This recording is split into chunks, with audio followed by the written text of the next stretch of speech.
তাহলে 1 নম্বরে আরবি কোরআন তেলাওয়াত করব, 2 নম্বরে নিজের ভাষায় কোরআন অনুবাদ শিখব, 3 নম্বরে কোরআন শোনার অভ্যাস তৈরি করব, প্রতিনিয়ত কোরআন শুনতে শুনতে কোরআনের একটা খতম দিয়ে দেব ইনশাআল্লাহ। 4 নম্বর কোরআন মুখস্থ এবং রিভিশন করব। কোরআন কেন্দ্রিক লক্ষ্য হওয়া দরকার এই মাসে, জোরে বলেন আছে না নাই? কোরআন কেন্দ্রিক একটা লক্ষ্য হওয়া দরকার, কারণ এই কোরআনুল কারীমের সম্পর্ক মাহে রমজানের সাথে এরকম মা আর সন্তানের সম্পর্ক যেরকম, জোরে বলেন ঠিক না বেঠিক? মা আর সন্তানের সম্পর্ক যেরকম আল্লাহ কোরআনে বলেছেন, শাহরু রমাদানাল্লাযী উনজিলা ফীহিল কুরআন হুদাল লিন-নাসি ওয়া বায়্যিনাতিম মিনাল হুদা ওয়াল ফুরকান।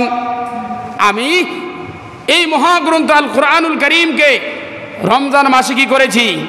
নাজিল করেছি। রমজান মাসের সাথে কোরআনের এত সম্পর্ক, এজন্য আমরা আমাদের লক্ষ্য নির্ধারণ করব যে এই রমজান আসতেছে, এই রমজানে আমি কতটুকু কোরআন তেলাওয়াত করব, কিভাবে তেলাওয়াত করব, তেলাওয়াতের মাত্রা কীরকম হবে, এরকম একটা লক্ষ্য নির্ধারণ করে আমরা ডায়েরিতে লিখে রাখতে পারি। জোরে বলেন ঠিক না ঠিক? এখনই লেখা শুরু করে দেন, রেডি হয়ে যান, কলম আর খাতা হাতে নেন, আর কোরআন কেন্দ্রিক লক্ষ্যগুলো সাজিয়ে আপনার খাতাতে আপনি লিখে নেন। দেখেন, আমি প্রথমে বলবো, প্রথম কথা হচ্ছে আরবি ভাষায় কোরআন তেলাওয়াত করব। প্রথম কি? 1 নম্বর, ডিস্টার্ব দেয় কেন?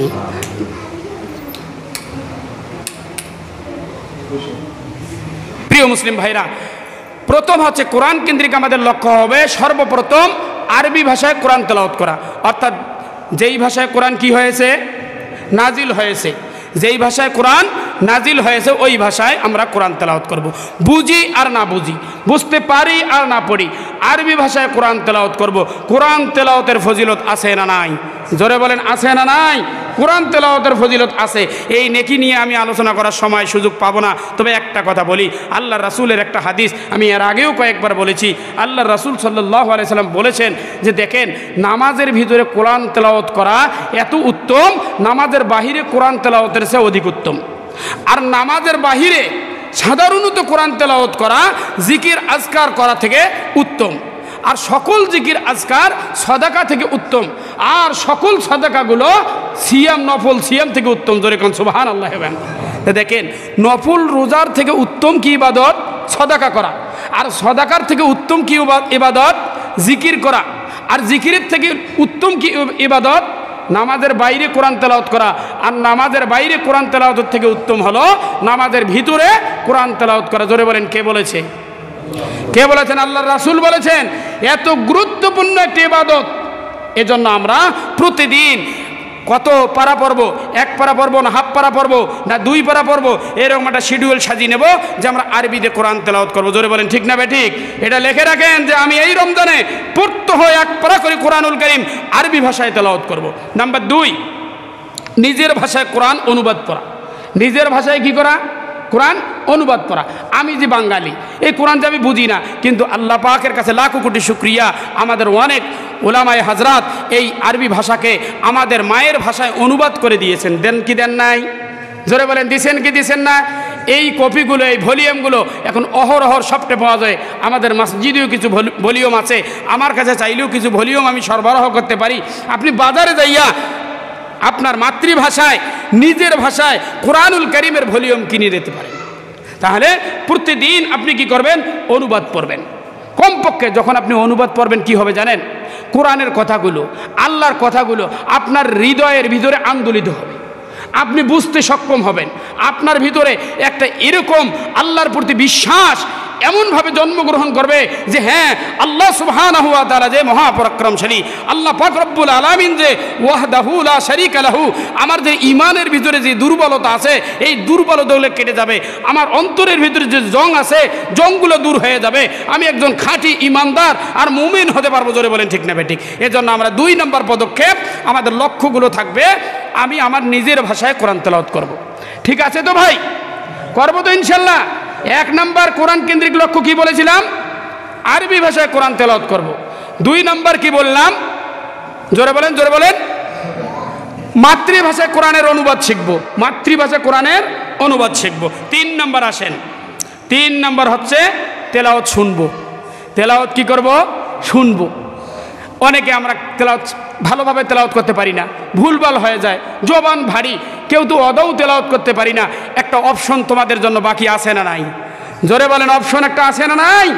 এই অপশনটা আপনি কাজে লাগাতে পারেন। এখন সকলের হাতে হাতে হ্যান্ডসেট আছে, মোবাইল আছে, সারাদিন তো গান বাজনায় কাটিয়ে দিলেন। এইবার রমজান মাসে আপনি শুরু করে দেন কোরআনুল কারীমের তেলাওয়াত, শুনতেই থাকেন, শুনতেই থাকেন।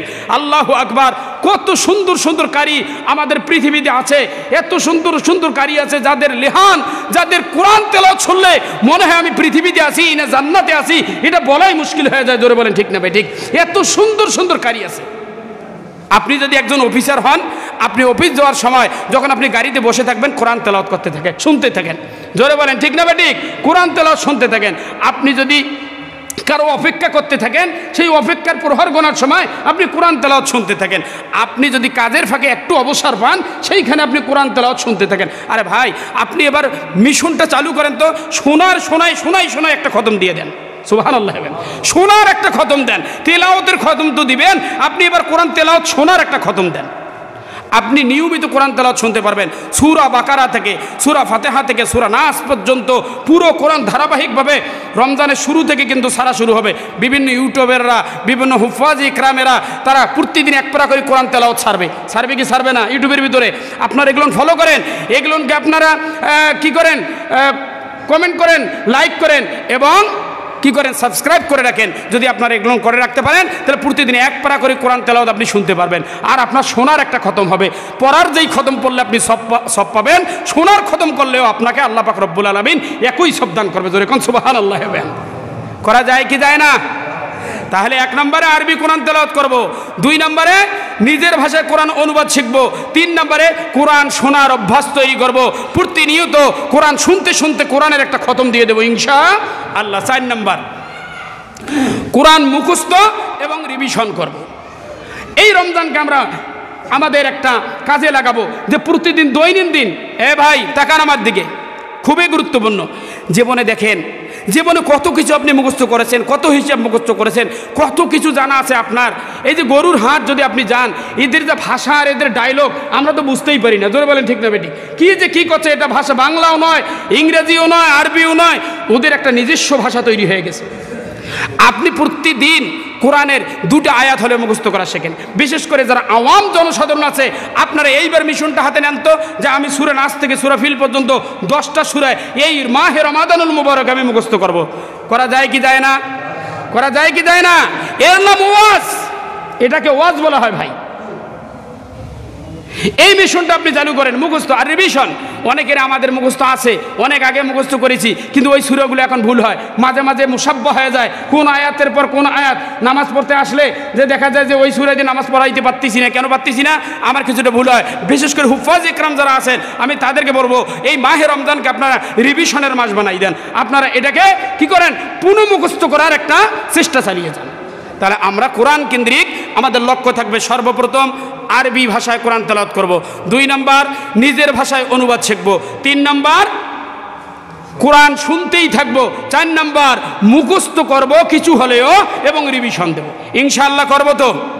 ইনশাআল্লাহ করব তো? এই হচ্ছে আমাদের মাহে রমাদানুল মুবারকে কোরআন কেন্দ্রিক আমাদের লক্ষ্য নির্ধারণ। আর বেশি লম্বা করলাম না, এতটুকু যদি আমরা করতে পারি, কি মন সাক্ষী দেয় ইনশাআল্লাহ আমরা সফল হব কি হব না? জোরে বলেন, সফল হব কি হব না? আরে ভাই, জীবনে বহু রমাদানকে আমরা হারিয়ে ফেলছি। হারিয়ে ফেলি না, এগুলো আমাদের লাইফ থেকে, আমাদের জীবন থেকে আমরা মাহে রমজানকে হারিয়ে ফেলেছি। এই সম্পদ, এই নিয়ামত আমরা কি করেছি? নষ্ট করে ফেলেছি। এবার একটু না হলে ভিন্নভাবে শুরু করা যাক। এবার না হলে মাহে রমজানকে একটু আলাদাভাবে সাজিয়ে তোলা যাক। এবার না হলে মাহে রমজানকে নিজেদের কাজে লাগানোর চেষ্টা করা যাক। এই আশা আকাঙ্ক্ষা নিয়ে আমরা কোরআন কেন্দ্রিক এই লক্ষ্যগুলো সাজিয়ে তুলব ইনশাআল্লাহ।